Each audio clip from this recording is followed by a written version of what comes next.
Welcome to xylem learning മക്കളെ. Rima miss ആണ് കേട്ടോ. അപ്പോൾ നമ്മുടെ 6ാം ക്ലാസ്സിലെ 3ാമത്തെ ചാപ്റ്റർ ആയിരുന്നു Kerala the land the rain and the people എന്ന ചാപ്റ്റർ അല്ലേ.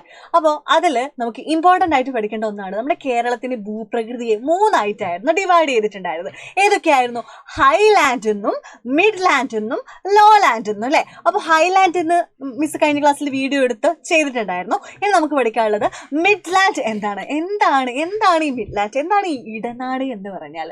ഇടനാട് എന്ന് പറഞ്ഞാൽ മീൻസ് രണ്ടിൻ്റെയും നടുക്കായിട്ട് വരും. അതായത് ലോലാൻഡിൻ്റെയും ഹൈലാൻഡിൻ്റെയും ഇടയിലുള്ളതാണ് ഇടനാട്.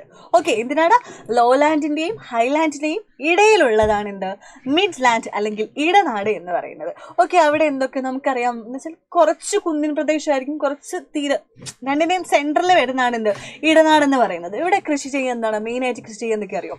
ഈ പെപ്പർ, കുരുമുളക്, പിന്നെ റബ്ബർ കൃഷി, അങ്ങനത്തെ ഓരോന്ന് കൃഷി ചെയ്യുന്ന ഒരു ഏരിയ ആണ് ഇടനാട് എന്ന് പറയുന്നത്.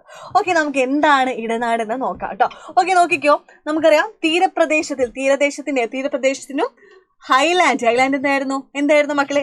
മലനാടിനും ഇടയിലാണ് നമ്മുടെ ഇടനാട്, മിഡ്ലാൻഡ് എന്ന് പറയുന്നത്. ഓക്കെ, നോക്കിക്കോ. കേരളത്തിൽ ഏറ്റവും അധികം വിളവൈവിധ്യമുള്ള പ്രദേശമാണിത്.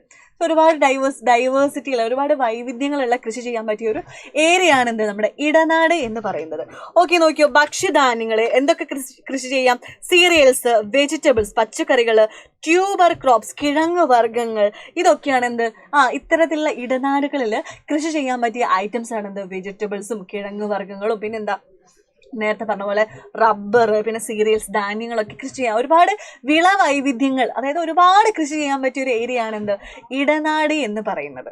ഓക്കെ, പക്ഷേ ഇതൊന്നുമല്ല നമുക്കറിയുന്നത് ഏറ്റവും ഫേവറബിൾ ആയിട്ട് നമുക്ക് ഈ ഒരു മിഡ്ലാൻഡിൽ ഏറ്റവും ഫേവറബിൾ ആയിട്ട് ചെയ്യാൻ പറ്റിയ ഒന്നാണ് റബ്ബർ കൃഷി. ഓക്കെ, റബ്ബർ കൃഷി എന്ന് പറയുന്നത് അത് മിസ് പറയാം. പക്ഷേ ഇത്തരത്തിലുള്ള കൃഷികളൊക്കെ ചെയ്യാൻ അനുയോജ്യമായിട്ടുള്ള ജിയോഗ്രഫിക്കൽ ഫാക്ടേഴ്സ് വേണം. അതായത് നമുക്ക് ഇത്രയും വൈവിധ്യങ്ങളുള്ള കൃഷി ചെയ്യാൻ നമുക്ക് എന്താണ് ഈ പറയുന്ന ജിയോഗ്രഫിക്കൽ ഫാക്ടേഴ്സ്, ഭൂമിശാസ്ത്രപരമായിട്ടുള്ള ഘടകങ്ങൾ അത്യാവശ്യമാണ്. ആദ്യം പറഞ്ഞ പോലെ ഹൈലാൻഡിൽ വേണ്ട പോലെ തന്നെ നല്ല മഴ വേണം. ഈ കൃഷിയൊക്കെ ചെയ്യാൻ വേണ്ടിയിട്ട് നല്ല മഴ വേണം അല്ലെ. അബുഡന്റ് റെയിൻഫോൾ, നല്ല ശക്തമായ മഴ വേണം. ദെൻ എന്തൊക്കെ സോയിലാണ് വേണ്ടത്? ഏതൊക്കെ സോയിലായിരിക്കണം? അലൂവിയൽ സോയിലായിരിക്കണം, എക്കൽ മണ്ണായിരിക്കണം, അല്ലെങ്കിൽ ലാറ്ററൈറ്റ് സോയിലായിരിക്കണം, ലാറ്ററൈറ്റ് മണ്ണായിരിക്കണം. അപ്പൊ ഈ 2 മണ്ണിനങ്ങളിലാണ് ഈ വിളവൈവിധ്യങ്ങളുള്ള ഇത്രയും കൃഷിയൊക്കെ ഈ ഇടനാടില് ഇത്രയും നല്ല സോയിൽ ടൈപ്സ്. ഏതൊക്കെ മണ്ണിനങ്ങളാ? എക്കൽ മണ്ണും ലാറ്ററൈറ്റ് മണ്ണും ഉണ്ടെങ്കിൽ നമുക്ക് കൃഷിയൊക്കെ നല്ല അടിപൊളിയായിട്ട് ചെയ്യാൻ പറ്റും. ഓക്കെ, ഇതൊന്നുമല്ല ഇവിടെ ഏറ്റവും ഫേവറബിൾ ആയിട്ട് മിസ് പറഞ്ഞില്ലേ, റബ്ബർ കൃഷി ചെയ്യാൻ പറ്റിയ ഒരു ഏരിയ ആണ് ഇടനാട് എന്ന് പറയുന്നത്.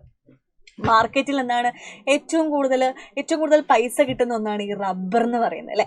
അപ്പോൾ ഈ ഇടനാടിൽ നോക്കിയോ, കേരളത്തിലെ പ്രധാന വാണിജ്യ വിളയായ, മാർക്കറ്റിൽ നല്ല ഹൈ പ്രൈസ് കിട്ടുന്ന ഒന്നാണ് ഈ റബ്ബർ എന്ന് പറയുന്നത്. ഓക്കെ, കേരളത്തിലെ പ്രധാനപ്പെട്ട വാണിജ്യ വിളയായ റബ്ബർ കൃഷി ചെയ്യുന്നതിന് ഏറ്റവും അനുയോജ്യമാണ് ഇടനാട് ഇവിടെ എന്ന് പറയുന്നത് അല്ലേ. അതായത് the region is suitable for the cultivation of rubber which is the chief commercial crop of Kerala. നമ്മുടെ കേരളത്തിലെ കൊമേഴ്ഷ്യൽ ക്രോപ്പാണ് ഇത് റബ്ബർ എന്ന് പറയുന്നത്. അത് കൃഷി ചെയ്യാൻ പറ്റിയ ഏറ്റവും നല്ലൊരു ബെസ്റ്റ് ആയിട്ടുള്ള ഒരു ഏരിയ ആണ് ഇടനാട് എന്ന് പറയുന്നത്. ഓക്കെ, മിഡ്ലാൻഡിന്റെ സവിശേഷതകൾ ചോദിക്കുകയാണെങ്കിൽ നിങ്ങൾ ഇത്രയും കാര്യങ്ങൾ എന്തായാലും എഴുതി വെക്കണം കേട്ടോ. അപ്പോൾ ബാക്കിയെല്ലാം കൃഷി ചെയ്യാം, പക്ഷേ നമ്മുടെ മാർക്കറ്റിൽ ഹൈ പ്രൈസ് കിട്ടുന്ന പ്രധാനപ്പെട്ട വിളയായ ക്രോപ്പായിട്ടുള്ള റബ്ബർ കൃഷി ചെയ്യാൻ പറ്റിയ ഒരു അടിപൊളിയായിട്ടുള്ള ഒരു സ്യൂട്ടബിൾ ആയിട്ടുള്ള ഒരു ഏരിയ ആണ് ഇടനാട് എന്ന് പറയുന്നത്.